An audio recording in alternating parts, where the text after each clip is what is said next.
I'm kind of excited because I'm anticipating a whole side of Murder of the Universe. To be able to listen to Murder of the Universe again for the first time it'd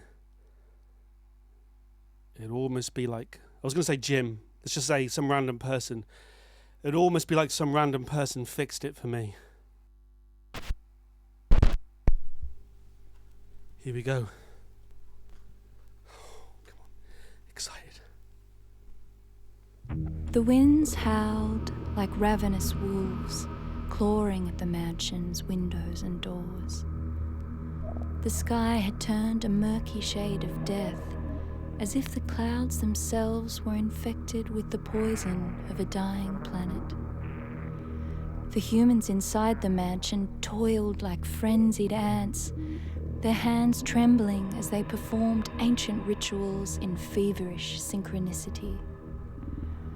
Desperate to bend the forces of nature to their will, they attempted to tap into the wellspring of arcane, ritualistic magic. Foolish, in my opinion, but the humans had reached the brink of all possibilities. In their minds, only one remained. They hoped to wield their magic like a shield, protecting themselves from the deadly tornadoes that whipped over the land like whirling dervishes, collecting whole villages and tearing them asunder in the sky. The power they sought was shrouded in mystery, but the cause of the storms was clear. The humans' terror and despair filled the room in a suffocating fog. Palpable, even to me, their pet Gila monster. They frantically chanted and burned incense, eyes, hearts, and minds fixed on the swirling maelstrom beyond. They knew that time was slipping through their fingers, that the approaching storms were an unstoppable force, an untamed beast. Still, they persisted, their faith in the occult a tiny ember of optimism amid planet Earth's ashes of despair. As the winds grew louder and the mansion creaked and groaned, I knew their efforts were futile. The tornadoes were a force unlike any other, a manifestation of nature's rage and fury, a living fist of God. And no matter the strength of the human's magic, it was but a flickering candle in the face of a raging inferno. As darkness enveloped the mansion, the humans fervently performed rites, their voices a hymn pleading to ancient deities for deliverance. Dirty fingernails protruded from their robes, their eyes rimmed black from sleeplessness. Despite the vortex's tumultuous force, they persevered in their prayers and offerings. Desperate faith, blind adherence, collective insanity. The atmosphere in the room was heavy with the aroma of burning mugwort and myrrh, their voices a harmonic confluence of terror and desire, the monotony of their chanting ensnaring me in a hypnotic trance. I curled my tail around to lay my head upon it and relaxed. The old mansion quivered like a violin bow, and the screaming of the wind turned to a sweet song.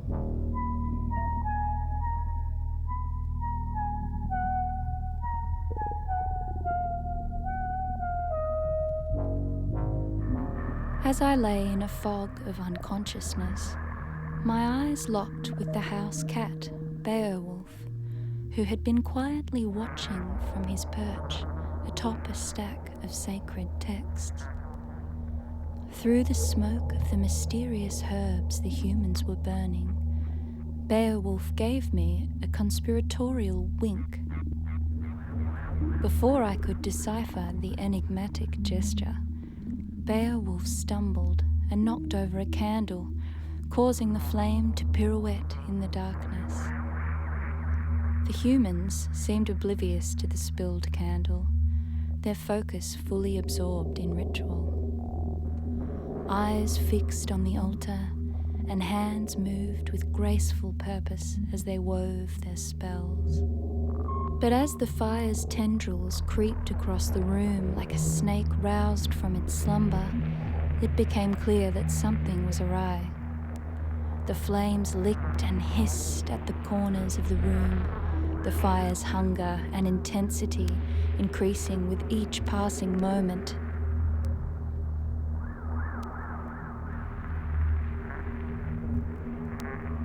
I inhaled the smoke and felt an intense desire to be one with the fire. And so I reached out and made contact. A strange energy coursed through my body. Something trembled within me like a kraken stirring in its watery grave. An ancient, dormant force. My body began to grow and change, my scales shimmering and shifting as I took on a new form. As the fire grew, so did I. My limbs elongated and new wings unfurled, my bones and muscles stretching and expanding to accommodate my new size. My head grew larger and dragon-like, my jaw widening and my teeth sharpening into deadly points. The fire raged, but I didn't burn. I was a phoenix rising from the ashes, a butterfly emerging from its chrysalis. My body was a canvas painted with brush strokes of smoke and flame. I was a shapeshifter, a changeling, a being of endless potential. My skin was a cloak, shedding its old self to reveal a new, shimmering version. My eyes were windows to a vast, untapped universe. My mind was a labyrinth, a puzzle waiting to be solved. My heart was a forge, hammering a new path forward.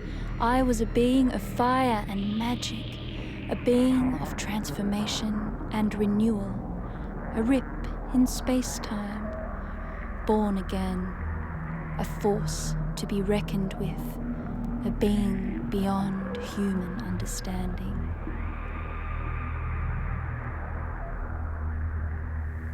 The wind continued to bellow with fierce shrieks, echoing the terrified cries of the humans. It poured a deluge outside and began to pour in through the cracks in the walls. A window shattered, setting off a cascade of exploding glass. I could sense their terror, their despair, as they realized their time was running out, their rituals useless in the face of nature's fury. Yet they persevered, their voices lifting in a desperate chorus as they implored the ancient gods for protection. The few remaining candles danced in the breeze that blew through the smashed windows. Outside encroached. The voices strained to compete with the deafening roar of the tempest and the cracking of timber as the mansion slowly crumbled into the inferno. Desperate, they called upon all manner of deities, both ancient and new, but alas, no amount of magic or sacrifice could spare them from the impending disaster. Their magic had turned against them, and the end was imminent. All that remained was to see what fate had in store for them, how pitiable these reckless fools were.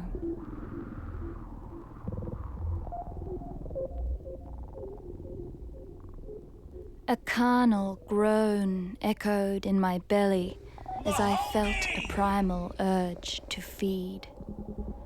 The call of the hunt reverberated in my ears, and so I devoured the humans one by one, their screams of terror and despair painting the air as I feasted upon their bodies, relishing the taste of their hot blood as it cascaded down my throat.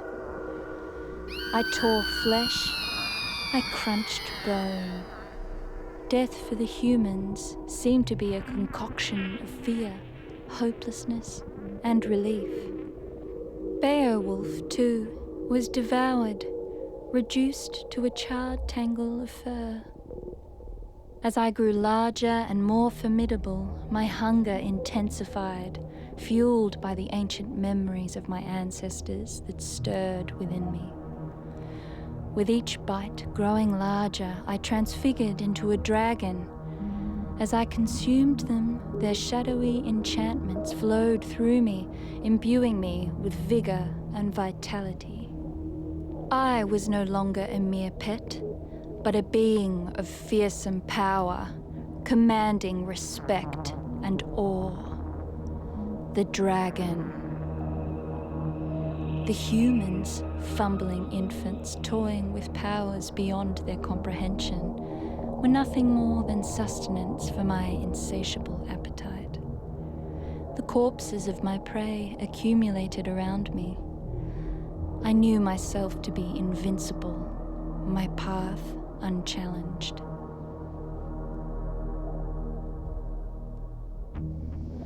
As the final human crumbled to the ground, it was clear that the universe had irrevocably shifted. The tempest outside howled with rage, laying waste to all in its path. Like the tornado, I was intoxicated with sheer power, and I would not be sated until I had devoured everything within reach. I unfurled my wings, letting out a triumphant scream as I reveled in my newfound strength. With a burst of energy, I broke through the mansion's ceiling, splinters of wood scattering amongst the great grey columns of air that snaked along the plains outside. I was free, and I knew naught but destruction. I was the embodiment of the human's reckless tendencies. The land was mine to conquer.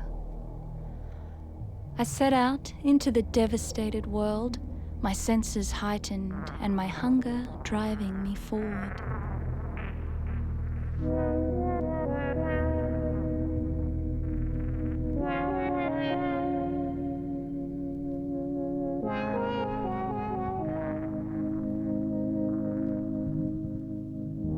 And so, above the earth ablaze, I roam the land a nomad, my wings unfurled in flight as I survey my scorched domain.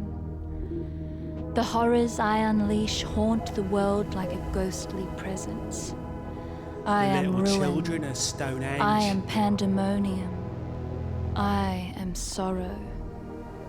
I, the personification of terror, born out of humanity's folly and feasting upon its greed and hubris. The storms rage a never-ending deluge.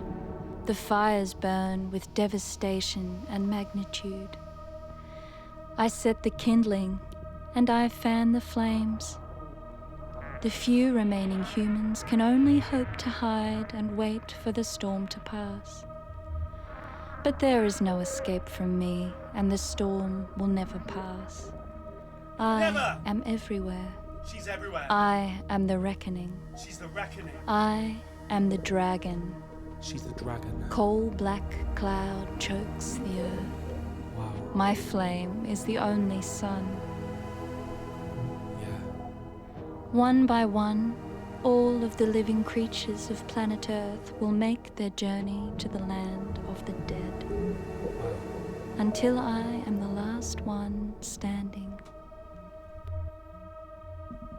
Dawn of eternal night.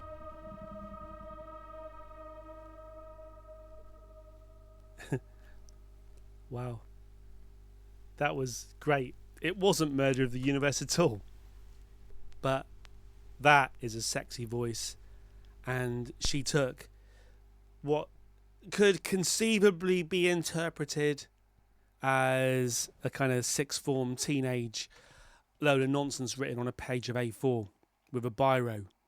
But with her saying it, I basked in every word. And I'm not sure what I would think of that album without that final track. So most people out there who don't have the vinyl version do not have that final Leah Senior track. So it ends with Flamethrower. I don't know. I don't know what to say about that. I think it needs that. Oh, wow. This is a new one for me. This is the Mercurial number 6 saying that he thinks that the album needs the bonus track. It needs the bonus track. Thank you, my mercenaries. That was Petrodragonic Apocalypse, or Dawn of Eternal Night, an annihilation of planet Earth and the beginning of merciless damnation. Overall, the majority of that album was Black Sabbath and Judas Priest and Slayer, Megadeth, Marty Friedman guitars, guttural almost death metal vocals. The instrumentation was amazing. Cavs on drums is just one of the greatest drummers in the world at the moment. Like I said during one of the tracks, the weak point might be the vocals, to be honest.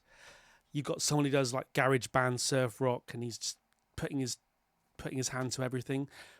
I think there was more than one set of vocals going on there. I think we had sort of crowd chanting. And did everyone do vocals? Stu McKenzie vocals, Ambrose Kenny Smith vocals, Jerry Walker vocals, Michael Kavanagh vocals, Cook Craig vocals, Lucas Harwood. Lucas Harwood obviously can't sing to save his life. But overall, that was really good. I don't think it was as in-your-face, immediately catchy as Infest the Rat's Nest. But I think it was overall a better album.